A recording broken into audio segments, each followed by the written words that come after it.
Good morning मेरे परिवार वालों और मेरे फ्रेंड्स। बहुत सारे डॉक्टर्स की तरह मैं भी बहुत परेशान हूँ, इसलिए मुझे लगा कि शायद मैं आपको अगर कुछ चीज़ें बताना चाहती हूँ और मैं शायद अगर ये बताऊंगी और अगर आप लोग सेफ रहोगे तो I might be at more peace. जैसे आपको सबको पता है कि बॉम्बे की हालत तो बहुत ख़राब है और धीरे धीरे बहुत सारे शहरों की और बहुत सारे स्टेट्स इवन टाउन्स की हालत ख़राब होते जा रही है। बॉम्बे की हालत तो इतनी ख़राब है कि हमारे हॉस्पिटल्स में आईसीयू बेड्स वेटिंग पे है, पेशेंट्स के लिए बेड्स नहीं है। It's a very very helpless, यानी मुझे इतना हेल्पलेस और लाचार कभी फील नहीं हुआ है। We have to literally manage patients at home with oxygen, and this is not something we are enjoying. So I really want all of you to follow a few things that I really am requesting you to follow. First, आप लोग please safe रहो। अगर आपको लग रहा है कि आपको 1 साल से कोरोना नहीं हुआ है इसलिए आप कोई सुपर हीरो हो या आपकी इम्यूनिटी बहुत अच्छी है और आपको ऐसे कुछ नहीं होगा, तो आप गलत फहमी में हो। हम यंग लोगों को देख रहे हैं।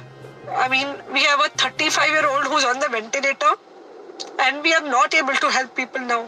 So we really don't want any of you to be in that situation. So sorry.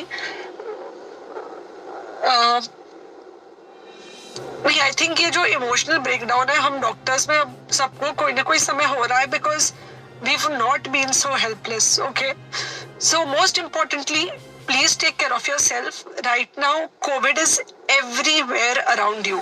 Okay, तो अगर आप घर से बाहर निकलो, maybe you're meeting your friends, maybe you're meeting your family, it does not matter, you have to be masked. Okay, just because आपको अभी 1 साल से कोरोना नहीं हुआ है या आपको पिछले साल कोरोना होकर जा चुका है, इसका मतलब ये नहीं है कि आपको वापस कोरोना नहीं हो सकता। You can still get covid. तो please keep yourself very well masked at all times. अगर आप घर से बाहर निकल रहे हो तो घर के बाहर निकलो, मास्क होना चाहिए। मास्क सिर्फ इधर नहीं, मास्क पूरा नाक से पूरा यहाँ तक होना चाहिए। दूसरी बात, अगर आपको कुछ होता है, अगर आपको बुखार आता है या कुछ होता है, पैनिक मत होइए। Do not get unneeded investigations done.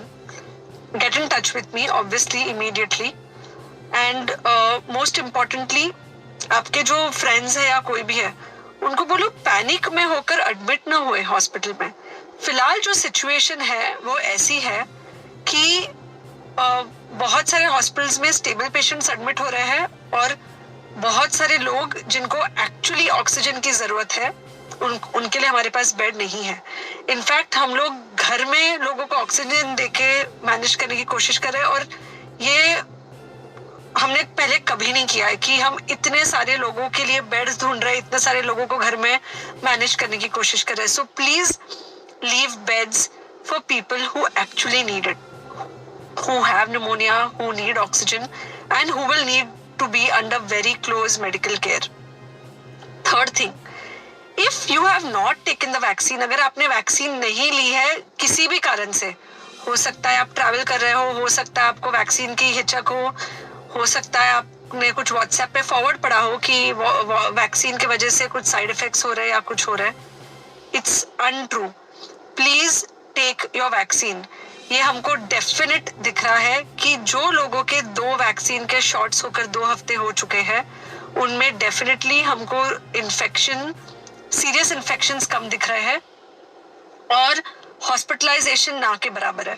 So the vaccine is definitely helping. Okay, so take care of your self, do not take COVID-19 lightly. Please pray for the people in the hospital and please pray for the families and the caretakers of all these people in the hospital. उनको आपके प्रार्थना की बहुत ज़रूरत है और सबसे ज़्यादा ज़रूरत है कि आप अपना ध्यान रखें। ओके, एंड बस घर पे रहो। आप कुछ हफ्तों तक सिर्फ घर पे रहो जब तक हम ये सिचुएशन ऐसे हैंडल कर सके कि हम एटलीस्ट कुछ हो जाए तो हम हॉस्पिटल में पेशेंट्स को ले सके। फिलहाल हालत ऐसी है कि डॉक्टर्स और डॉक्टर्स के रिलेटिव्स को भी नहीं मिल रहा है बेड, तो आप सोचिए कि it's an absolutely helpless situation. Okay, I think अगर हम सब इतना ध्यान रखेंगे, we will definitely come through this second wave very well. Okay, and then we will have to work on not allowing a third wave. So third wave का हम बाद में सोचेंगे, वो तो नहीं आना चाहिए, पर जो ये सेकेंड वेव है, इससे हमको कोई भी हालत में एकदम सेफली निकलना है. Okay, take care, I really love you.